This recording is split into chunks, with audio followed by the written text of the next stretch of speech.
Hey guys, this is Hell Hades. This is a Raid Shadow Legends video. Guys, we've got Clan v Clan coming tomorrow. We've got some summoning events dropping in line with this. They kind of do this all the time now. Tuesday and Wednesday summoning events. You know what?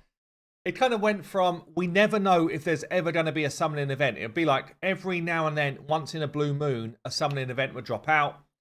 Then they started to do them on a kind of regular cycle. And now they've added into the regular cycle the Tuesday, Wednesday stuff. So it is what it is. But basically, Clan v Clan is going live tomorrow. You do get a lot of rewards for summoning new champions. Yeah, there's just a whole bunch of points behind it. So I guess they're letting the Krakens and the Whales know if you want to absolutely win your tournament, then go after some new champions as well. And there is personal rewards this time round. So if you're a high tier clan doing personal rewards, they're actually pretty damn good. In fact, the personal rewards are actually very good if you can win your fight, if you want to call it a fight. But yeah, anyway, let's get into it. So tomorrow it's going to be, let me just make sure I get this right. I'm pretty sure it's all sacreds and ancients. Let me just check. Yeah. So tomorrow they're going to be a chance to get yourself a top tier champion, Missionarchy. Yeah, but it's on a 10 times again. It's not like guaranteed summoning events. So it's just if you're the sort of person that YOLO shards, or if you're the sort of person that absolutely is after a specific champion. That's when you would pull on a 10 times. But Missionarchy is like top tier. Brilliant for Hydra, brilliant for Clan Boss. Generally an amazing champion. Great base stats, good speed, good defense, good HP. He's a defense-based champion, so he's easy to keep alive. But yeah, what's going on? HP burn on his A1 books to a 60% chance. This A1 is like godly when you pair it with his passive, where whenever an ally attacks an enemy under Hex, 50% chance he's going to join in. Yeah, 50% chance he's going to team up and join in that attack. And at that point, he can place HP burn on the target. Such a good combination here. It does say here, this was a fairly recent ad. The effect does not work against Hydra's exposed necks. So if you've killed a Hydra head, then he won't join in the attacks against people that are Hydra heads that are downed. But still, this is a brilliant, brilliant mechanic. And it makes him one of the most sought after Hydra champions in the game. His A2 then is an AoE. Books to 100% chance of putting drop defense and decrease attack. The decrease attack goes on enemies under Hex. And then the third hit here is another AoE. First hit removes all buffs from each target. Such a underrated part of this skill. Literally just cleans all of the buffs away and replaces it with Hex. Just such a good skill. So it makes him insanely valuable for Hydra. Actually pretty good in Arena as well. Hits reasonably hard. And his buff removal is pretty solid. Good in waves of enemies. Drop defense, drop attack as well. Like, there's just pretty much nowhere in the game that this guy will not be valuable. So yeah, Missionarchy, one of the best, honestly.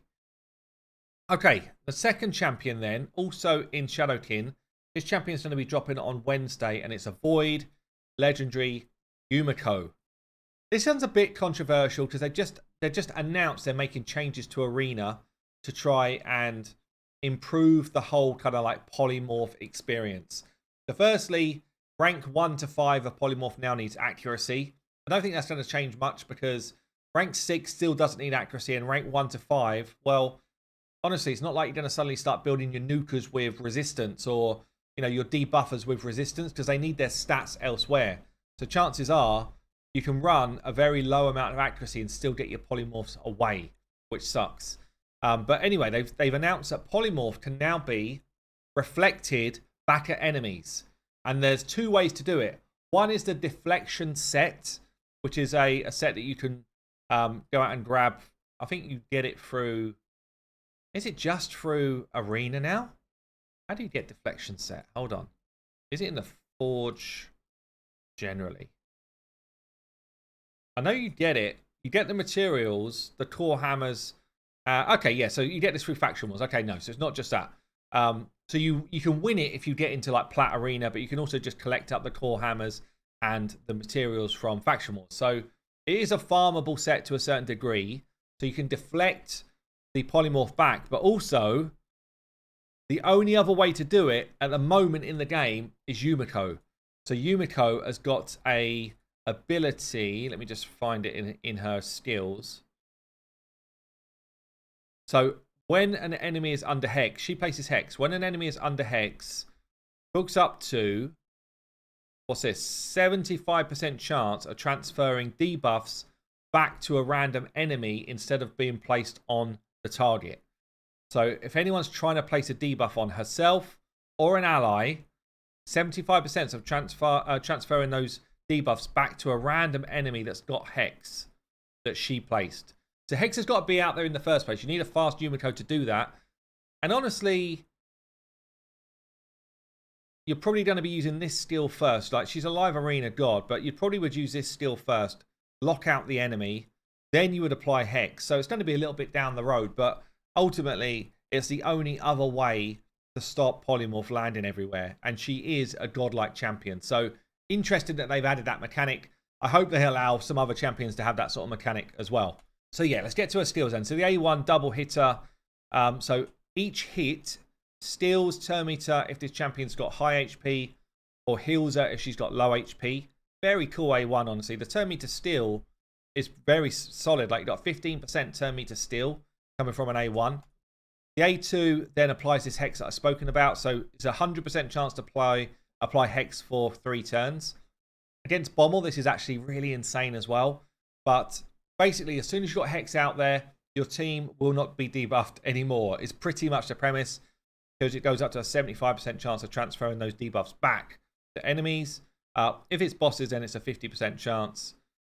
Whenever someone fills the turn meter of an enemy under Hex placed by this champion's turn meter will be filled instead if Karato is on the same team. That's a pretty cool synergy as well there. Then the A3, as I said, is this kind of lockout ability. So you lock out the enemy skills whilst reducing the cooldown of all of your team's skills. Such a great ability on a 5-turn.